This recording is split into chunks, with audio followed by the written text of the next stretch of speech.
तो आज के वीडियो के अंदर मैं आप सभी को समझाने वाली हूँ कि ट्यूबेक्टोमी क्या होती है, महिला नसबंदी क्या होती है और इसे आखिरकार महिलाएं क्यों करवाती हैं, क्या वजह है जिस वजह से महिलाओं को अपनी महिला नसबंदी करवाना पड़ती है।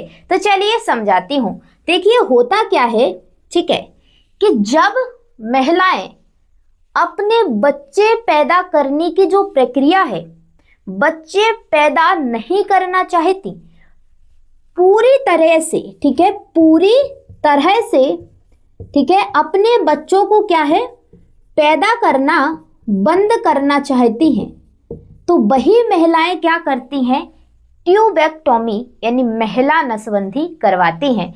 जब भी महिलाएं ट्यूबेक्टोमी करवा लेती हैं तो उसके बच्चे पैदा होना पूरी तरह से क्या हो जाते हैं, बंद हो जाते हैं। क्या हो जाते हैं, बंद हो जाते हैं। चलो ठीक है, ये बात समझ में आ गई कि जो भी महिलाएं ट्यूबेक्टोमी करवा लेंगी तो क्या हो जाएंगे, उनके पूरी तरीके से बच्चे पैदा होना बंद हो जाएंगे।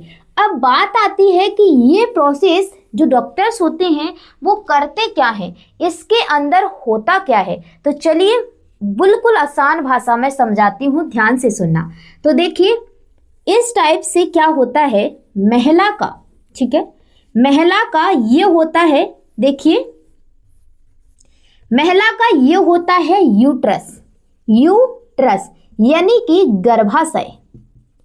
ये वही स्थान है जो गर्भाशय है, ये वही स्थान है जहां पर जब आपका बच्चा पेट में होता है ना, तो 9 महीने तक, कितने 9 महीने तक आपका जो बच्चा है ना इसी जगह पर पलता है, सब कुछ करता है इसी गर्भाशय के अंदर। अब गर्भाशय के जस्ट नीचे, ठीक है, गर्भाशय के नीचे जस्ट नीचे यहाँ पे होता है सर्विक्स यानी कि गर्भाशय, क्या होता है, सर्विक्स यानी कि गर्भाशय ग्रीवा। क्या होता है, गर्भाशय ग्रीवा, ठीक है। अब गर्भाशय ग्रीवा के, ठीक है, जस्ट नीचे क्या होता है, योनि होती है। क्या होती है, योनि होती है यानी कि वेजाइना होता है, ठीक है, वेजाइना होता है। और वेजाइना के द्वारा ही क्या करता है एक पुरुष अपने लिंग को, ठीक है, अपने लिंग को क्या करता है फीमेल बॉडी के अंदर इंटर करता है। जब एक मेल का लिंग फीमेल बॉडी के अंदर इंटर करता है तो यहाँ से मेल के अंदर से क्या निकलते हैं, स्पर्म निकलते हैं। क्या निकलते हैं, स्पर्म निकलते हैं। और ये स्पर्म कहाँ जाते हैं, यहाँ से जाते हैं स्पर्म, जाएंगे इधर, जाएंगे कुछ इधर जाएंगे, ठीक है, दोनों साइड ये ट्यूब इस टाइप की होती है, ठीक है, पूरी बना दूं इसको, इस टाइप की ये ट्यूब होगी, उस तरफ भी ऐसी ही होगी, ठीक है। इसे हम बोलते हैं फैलोपियन ट्यूब यानी कि अंडवाहिनी, ठीक है, अंडवाहिनी, ठीक है, ये हो गई अंडवाहिनी। और यहाँ पे अंडाशय होता है। क्या होता है, अंडाशय, ठीक है, अंडाशय जिसे हम क्या बोलते हैं, ओवरी बोलते हैं। और इसी अंडाशय से, इसी ओवरी से निकलता क्या है, ओवम, जिसे हम ओवा भी बोलते हैं, ठीक है। इसी अंडाशय यानी ओवरी से निकलता क्या है, ओवम, जिसे हम ओवा और हिंदी में हम लोग क्या कहते हैं, अंडाणु बोलते हैं, ठीक है। अब होता क्या है इस ट्यूबेक्टोमी के अंदर, ठीक है, क्या होता है कि जो डॉक्टर्स होते हैं, जो डॉक्टर होते हैं इस नली को काट कर, इस नली को क्या है कट लगाकर, ठीक है, कट लगाकर और इस नली को क्या है बांध देते हैं, कट लगाकर इस नली को क्या है बांध देते हैं। अब जब डॉक्टर इस नली को, जिसे हम क्या कहते हैं अंडवाहिनी यानी फैलोपियन ट्यूब, और इसे हम क्या कहते हैं ट्यूबेक्टोमी, ट्यूबेक्टोमी यानी कि ट्यूब को काट कर बांध देना, उसी को हम ट्यूबेक्टोमी बोलते हैं, ठीक है। तो यहाँ पे कट लगाकर इसको बांध दिया जाता है। तो होता क्या है, ध्यान से समझना, जो अंडाशय है यानी कि ओवरी है, इससे क्या निकलता है, ओबम, या जिसे हम ओबा भी बोलते हैं। इसे हिंदी की बात की जाए तो हम इसे हिंदी में अंडाणु बोलते हैं। जब ये नली कट कर दोनों साइड से ऐसे ही कट जाएगी, बांध दी जाती है, तो जो ओबम होता है, ठीक है, जो अंडाशय से अंडाणु निकलता है, तो वो क्या होता है, इधर नहीं जा पाता, इधर नहीं जा पाएगा, इस साइड नहीं जा पाएगा। जब इस साइड नहीं जा पाएगा तो जो मेल के, ठीक है, जो पुरुष होता है उसकी बॉडी से जो स्पर्म निकले थे, ठीक है, वो स्पर्म भागते भागते इधर को जाएंगे, ठीक है, और उतने ही स्पर्म भागते भागते इधर को जाएंगे। अब स्पर्म तो जाएंगे ओवरी के, जो ओवरी से निकला है ओवम अंडाणु के पास, लेकिन क्या होता है यहाँ पर, क्या होता है, इस नली को, इस ट्यूब को काट कर बांध दिया जाता है, तो जो ओवम होते हैं, अंडाणु होते हैं, वो उस तरफ नहीं जा पाते। जब ये अंडाणु उस तरफ नहीं जा पाते हैं तो होता क्या है, ठीक है, तो होता क्या है कि जो स्पर्म होता है, ठीक है, वो क्या होता है कि जो अंडाणु होता है, ओवम होता है, उससे आपस में मिल नहीं पाता, ठीक है, दोनों के जो मिलन की प्रोसेस है उसको क्या है, रोक दिया जाता है, अवरुद्ध कर दिया जाता है। इसी प्रोसेस को हम लोग क्या कहते हैं, ट्यूबेक्टोमी कहते हैं, यानी कि महिला नसबंदी कहते हैं। अब इस मेथड को आप लोग तभी अपनाएं, या इस प्रोसेस को, एक छोटी सी सर्जरी है, इसको आप लोग, इस ऑपरेशन को तभी करवाएं जब आप लोग पूरी तरीके से बच्चे पैदा नहीं करना चाहती। अगर आप लोग सोच रहे हैं कि इस ऑपरेशन को करवा के हम लोग फिर बाद में बच्चे पैदा कर पाएंगे, बिल्कुल नहीं कर पाएंगे। तो इस ऑपरेशन को बड़ी सोच समझ के करवाएं कि अगर आप लोग बिल्कुल भी बच्चे पैदा नहीं करना चाहती हैं तो ही इस ऑपरेशन को करवाएं, वरना अगर आप लोग कुछ टाइम के लिए अपने बच्चे पैदा करने की जो प्रक्रिया है उसको रोकना चाहती हैं तो आप लोग टैबलेट आती हैं उनको ले सकती हैं, इंजेक्शन आते हैं उनको लगवा सकते हैं। जितने साल आप लोग रुकवाना चाहते हैं, कुछ सप्ताह, कुछ महीने, कुछ साल, उस तरीके से दवाई भी है, इंजेक्शन भी है, वो आप लोग लगवा सकते हैं। इस प्रोसेस को, इस ऑपरेशन को आप तभी करवाएं जब आप लोग पूरी तरीके से जो बच्चे हैं, बच्चे पैदा करने की जो प्रोसेस है उसको बंद करना चाहती हैं, ठीक है। अब बात आती है, कई सारी महिलाएं, ये चीज तो आपने समझ ली, ठीक है, क्या होता है। अब कई सारी महिलाएं पूछती हैं कि मान लो हमने ट्यूबेक्टोमी करवा ली तो क्या हम आपस में जो पति पत्नी है वो क्या संभोग, यानी कि, ठीक है, जो सेक्स होता है उसे कर पाएंगे क्या, बिल्कुल कर पाएंगे, ठीक है। फिजिकल रिलेशनशिप में आपको कोई भी प्रॉब्लम नहीं होगी, ना ही इसका कोई संबंध है उससे, आपको कोई दिक्कत नहीं होगी, ठीक है ना, समझ में आ गई। सिर्फ और सिर्फ इस ऑपरेशन में क्या होता है कि जो स्पर्म है ना, मेल की बॉडी से आया और जो ओवम है उसके मिलन को रोक दिया जाता है। जब दोनों के मिलन को रोक दिया जाता है तो जब दोनों आपस में नहीं मिलेंगे तो बच्चे पैदा कभी नहीं होंगे। याद रखना, अकेली महिला बच्चे पैदा नहीं कर सकती, ना ही अकेला पुरुष बच्चे पैदा कर सकता। अगर बच्चे पैदा करना है तो दोनों का हेल्दी होना बहुत जरूरी है, दोनों के अच्छे स्पर्म होना चाहिए, अच्छा ओवा होना चाहिए, तभी आपका बच्चा होगा।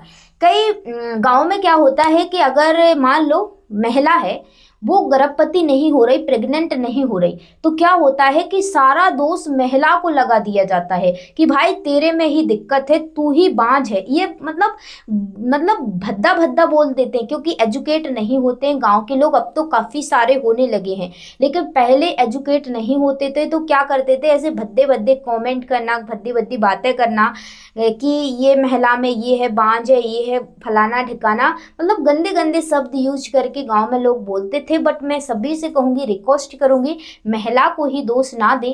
देखिए, पुरुष में भी कभी कभी प्रॉब्लम होती है। अब कई सारे लोग कहेंगे कि पुरुष में भाई क्या प्रॉब्लम होती है, तो देखिए होता क्या है, जो स्पर्म है ना, ये स्पर्म है ना, कभी कभी क्या होता है, इस स्पर्म की जो गति है ना, स्पीड है ना, ये धीमी होती है। अब आप लोग कहोगे स्पीड धीमी होगी, गति धीमी होगी, तो क्या होगा, जब गति धीमी होती है तो क्या होता है, जो धीरे धीरे जा पाएंगे, ऐसे ऐसे धीरे धीरे जाएंगे, तो क्या होता है कि इसका जो माध्यम है ना, वेजाइना का, एसिडिक होता है, ठीक है, ज़्यादा, तो क्या होता है, मर जाते हैं, तेज नहीं भागेंगे।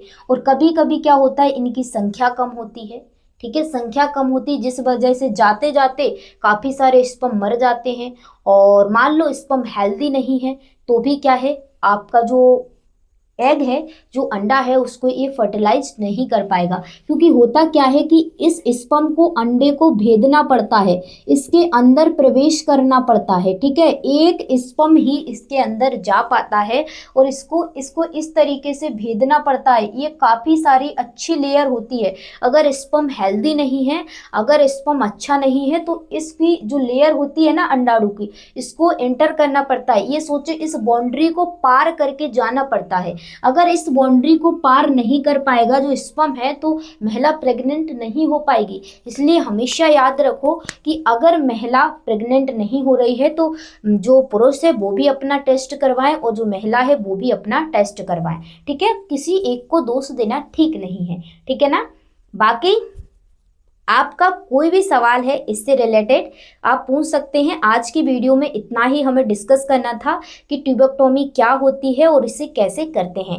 नेक्स्ट वीडियो में बताऊंगी कि ट्यूबेक्टोमी कब की जा सकती है, ठीक है, कब की जा सकती है और इसके अंदर होता क्या है। देखिए, थोड़ा सा और समझा देती हूँ। इसके अंदर अगर आप लोग करवाएंगे, ठीक है, तो आपको क्या है, 5-7 दिन हॉस्पिटल में रहना पड़ेगा।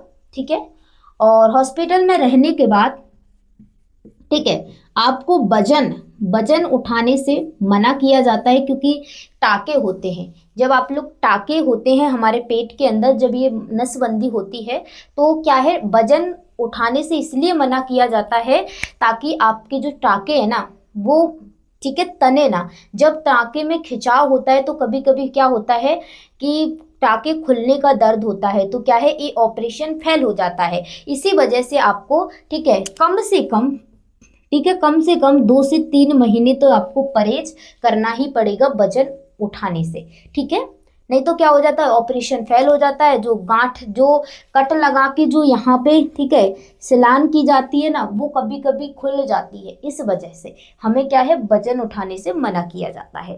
ठीक है, बाकी एक छोटी सी प्रोसेस है, आसानी से हो जाती है अगर आप लोग परमानेंटली अपने बच्चे पैदा ऑफ करना चाहती हैं। ठीक है ना।